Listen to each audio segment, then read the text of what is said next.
예레미야에게는 사명이 있었습니다. 그것은 바로 이 절절한 하나님의 마음을 이스라엘 백성들에게 선포하고 나누는 것이었습니다. 그것이 바로 오늘 1절 말씀에 나오는데요. 20절 말씀에 나오는데 제가 다시 한번 읽어드리겠습니다. 너는 이를 야곱 집에 선포하며 유다에 공포하여 이르기를. 즉 하나님의 말씀을 선포하고 공포하는 것, 이것이 예레미야의 부르심이었고 그의 사명이었다는 것입니다. 예레미야 5장을 여러분께서 살펴보셔서 아시겠지만 전체를 살펴보시면요, 사실 하나님께서 유다 백성들을 어떻게 해서라도 용서하실 구실을 찾기 위해서 그분께서 노력하시고 애쓰는 것을 우리가 볼 수 있습니다. 자, 그럼에도 불구하고 왜 이들이 심판을 받을 수밖에 없는가에 대한 내용이 이제 5장 마지막 절에 와서 등장하고 있는 것을 볼 수 있는 것이죠. 자, 그러면 어떤 내용을 예레미야가 공포하고 선포해야 되는가, 그것을 우리가 함께 21절에 나와 있는데요, 21절 말씀 같이 한번 읽어보도록 하시겠습니다. 어리석고 지각이 없으며 눈이 있어도 보지 못하며 귀가 있어도 듣지 못하는 백성이여 이를 들을지어다. 아니, 하나님께서 하나님의 말씀과 그분의 뜻을, 그분의 마음을 선포하고 공포하기 위해서 예레미야를 파송하셨는데 그 대상들이 기껏 어떤 자들이라고 지금 말씀하고 있습니까? 어리석어서 지각이 없으며 또 뭐라고 합니까? 눈이 있어도 보지 못하고 귀가 있는데 듣지 못하는 백성들이라는 것입니다. 그러니까 모든 기능을 상실한 백성들한테 하나님께서 예레미야를 파송하셔서 선포하고 공포하라고 말씀하신 것입니다. 무슨 말입니까? 이 백성들이, 이 말씀을 들어야 되는 백성들이요, 그냥 조금 불편함이 있는 정도가 아니라 그 모든 기능들이 완전히 상실된 자들이라는 것입니다. 영적 신물 상태에 놓인 자들에게 가서 하나님의 말씀을 선포하라라고 지금 말씀하고 있는 것이죠. 자, 하나님께서 이들을 이렇게 진단하고 계신 이유가 무엇입니까? 우리 22절의 말씀을 같이 한번 읽어보도록 하시겠습니다. 시작. 여호와의 말씀이니라. 너희가 나를 두려워하지 아니하느냐? 내 앞에서 떨지 아니하겠느냐? 내가 모래를 두어 바다의 한계를 삼되 그것으로 영원한 한계를 삼고 지나치지 못하게 하였으므로 파도가 거세게 이나 그것을 이기지 못하며 뛰노나 그것을 넘지 못하느니라. 여러분들, 저 존스비치 해변에 가보시면은 바다의 물결이 이렇게 해수욕장을 이렇게 찰싹찰싹 치되 그 위를 넘어오지 못하는 것들을 다 보신 적이 있을 것입니다. 조금 오면 발을 조금 담글 정도로는 오지만은 그 뒤를 넘어서 뭐 집을 덮친다든지 도로를 점거하든지 이렇게 하지 않는다는 것이죠. 뒤로 다 물러갑니다. 이것이 바로 바닷물의 한계라는 것입니다. 물론 조금 더 이것이 넘어오게 되면 해일이고 지진이고 쓰나미인 것이죠. 하지만 하나님께서 그런 상황이 아닌 한 모든 것에 그 바다의 한계를 정하셨다라고 하는 것이죠. 배 낚시를 좋아하시거나 여행을 좋아하시는 분들은 아시겠지만은 바다가 편편한 것 같고 바다가 풍랑이 드세게 일지 않는 때는 괜찮지만은 바다의 풍랑이 거세게 일어날 때는 정말 아무리 커다란 함선일지라도 일어편주란 말처럼 정말 모든 것이 뒤흔들려 버리는, 위로 솟구쳤다가 아래로 내려앉는 그 모든 것들이 바로 이 바다의 위세라는 것입니다. 이것이 얼마나 드셌는지 고대 사람들은요, 이 바다를 향하여서 바다 밑에 무엇이 있다라 생각했냐면 스올, 즉 죽음 너머의 세상이 있다라고까지 생각했던 존재가 바로 바다였고 무서워했던 존재가 바로 이 바다라는 것입니다. 근데 이 어마어마한 바다가요, 그 무시무시한 바다가 마치 누군가가 경계를 정한 것처럼 그 이상을 넘어오지를 못하는 것입니다. 자, 그렇다면 누가 이 바다의 경계, 바다의 한계를 정하셨습니까? 하나님께서 그 한계를 정하셨다라고 분명하게 말씀하시는 것입니다. 그뿐 아니죠. 저는요, 어렸을 때부터 이 지구본을 볼 때마다 지구본이요, 이렇게 똑바로 서 있지 않고 항상 이렇게 기울어져 있는 거예요. 이거 볼 때마다 불량품인가 싶었는데 그게 아니고 하나님께서 세상을 창조하실 때 모든 지구를 23.5도를 기울이게 하셨어요. 이게 왠지 나중에 지구과학에 가서 배워보니까 이게 기울여져 있어야지, 이 적당한 기울임이 있어야지 이 지구 가운데 사계절이 있고 또 물이 이게 순환이 된다고 하더라고요. 여러분, 그뿐이겠습니까? 하나님께서 인류가 살아감에 있어서 행성 간의 거리도 설정하셨고 또 공정과 자정의 속도도 다 세팅한 분이 누구시냐? 바로 우연이 아니라 결코 저절로 된 것이 아니라 하나님께서 그 모든 것들을 지정하셨다, 하나님께서 세팅하셨다라고 말씀을 하는 것입니다. 근데 사람들은 자꾸만 우연이라고 하고 저절로 된 것이다, 심지어는 하나님을 믿는다고 말하는 자들조차도 입으로는 하나님이라 하지만 그들의 마음속에는 이미 하나님에 대한 존재보다는 우연이 된 것이다 라는 마음이 그들의 마음을 편만하게 채우고 있다는 것이죠. 사실 이 자연적이다, 자연이란 말은 성립되지가 않습니다. 자연이란 말 무슨 말입니까? 스스로 자자에 그럴 연자, 그러니까 스스로 그렇게 된 것이라는 것입니다. 이것조차가 말이 되지가 않는 것이죠. 우연히 그 모든 것들이 조성되었다라고 말을 하는 것입니다. 그런데 이상하게도요, 사람들은 그렇게 원인과 결과를 찾기를 좋아하는데 자연에서만큼은 그것이 스스로 그렇게 되었다라고 인과율을 적용해 버리질 않는다는 것입니다. 그러나 여러분, 신앙이란 무엇입니까? 신앙이란 무엇입니까? 그냥 스스로 존재하는 자연이 아니라 존재하는 모든 것들은 전부 다 피조세계다, 하나님께서 창조하셨다, 이것을 인정하는 것이 바로 신앙이라는 것입니다. 그냥 존재하는 것은 없다는 것입니다. 따라서 존재하는 모든 것들은 당연하거나 우연이 아니라 하나님께서 지으신 것이다, 하나님께서 정하신 것이다, 이것이 바로 신앙이라는 것입니다.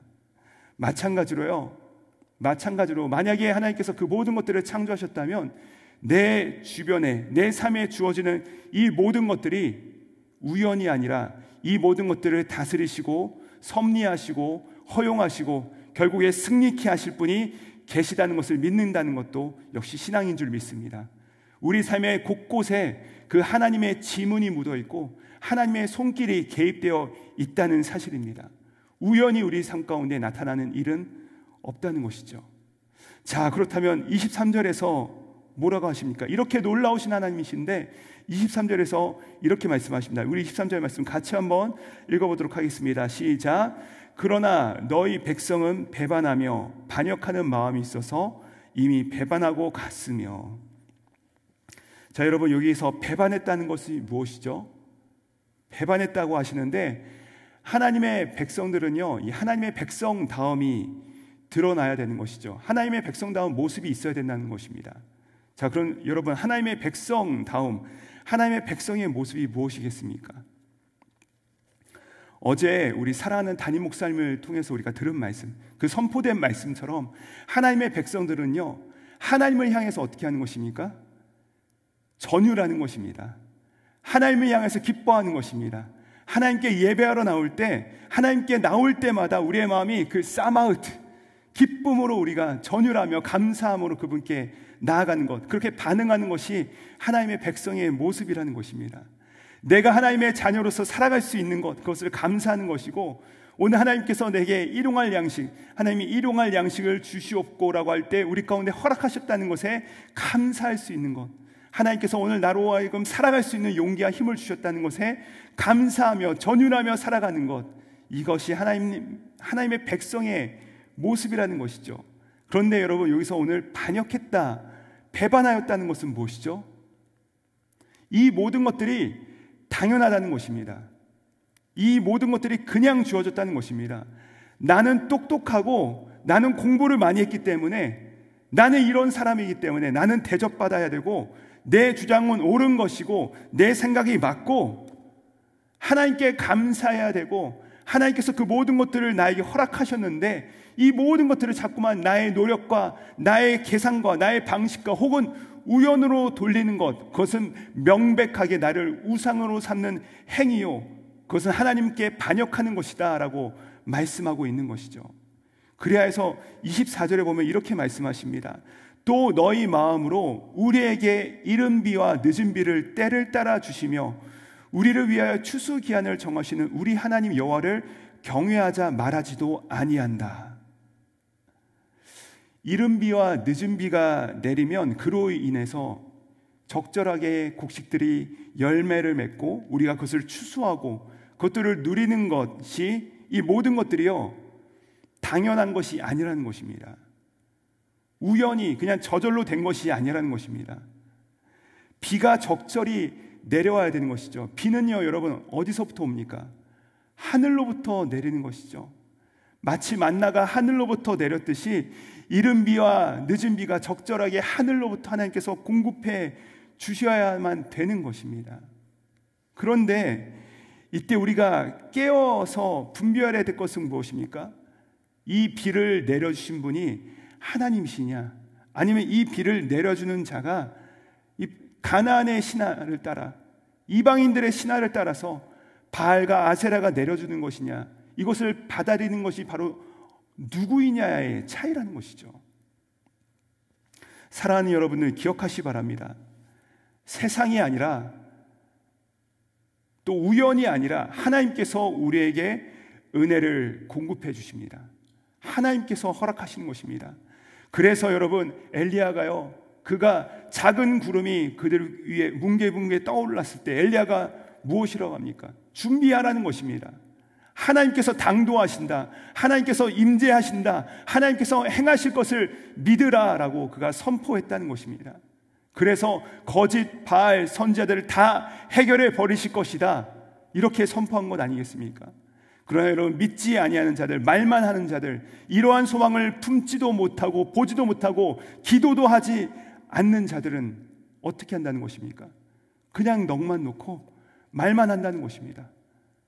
그리고 이런 사실을 깨닫지도 못하고 자기들의 원하는 마음대로 행하게 된다는 것이죠. 이것이 여러분, 하나님을 사랑하는 자, 하나님께서 살아계심을 믿는 자들과 하나님께서 살아계심을 입술로만 고백하는 자들의 차이라는 것이죠. 사랑하는 여러분, 그리하여서 하나님께서 살아계신 것을 믿는 자들은, 하나님을 향하여 깨어있는 감각을 있는 자들은요, 이젠 더 이상 보지 못하는 자들이 아니라 극명하게 그 역사를 보는 자들이고 하나님의 말씀을 들을 수 있는 자들인 줄 믿습니다. 이 자리에 나오신 우리 사랑하는 성도님들은 바로 그런 분들인 줄 믿습니다. 여러분들, 우리 살아계신 하나님을 의지하시기 바랍니다. 온 세상을 통치하시는 하나님께서 여러 일들 가운데서 실력자들이요 또 해결자들처럼 여겨지는 그 사람들을 우리가 의지하는 것이 아니라, 정말 눈이 있어도 보지 못하고 귀가 있어도 듣지 못하는 그런 사람들처럼 우리가 그 어리석음을 따라가는 것이 아니라, 오늘도 우연이 아니라, 나의 노력과 나의 실력이 아니라, 세상의 것들이 아니라 정말로 온 세상 우주 만물을 창조하시고 그 모든 것들을 지금도 다스리시고 운행하시고 통치하시고 그 놀라우신 창조주 하나님께서 살아계심을 믿으면서 그 하나님을 믿고 그 앞에 엎드려 간구할 때, 하나님께서 반드시 우리 인생에 그 은혜의 구름을 띄워주사 이른 비와 늦은 비의 충만함으로 우리 삶을 채우시고 우리 삶을 아름답게 역사하시며 반드시 승리케 하실 줄 믿습니다. 그런 은혜가 오늘 하루 하나님을 의지하고 따라가는 여러분 모두에게 임하시기를 우리 구주 예수님의 이름으로 축복드립니다. 기도하시겠습니다. 하나님, 감사합니다. 세상은 사람을 두려워해야 되고 요행과 우연을 바라라 말하며 우리의 눈과 귀를 가리우려 합니다. 그러나 우리의 생사화복을 주관하시는 분은 전능하사 천지를 창조하신 하나님이심을 다시 한번 선언하며 기도의 무릎을 꿇기로 결단하오니, 은혜의 구름을 예비하여 주사 간구하는 모든 이들에게 성령의 놀라운 단비를 부어 주시옵소서. 감사드리오며 하늘 보좌에서 우리를 위하여 친히 중보하시는 예수 그리스도 이름 받들어 기도드립니다. 아멘.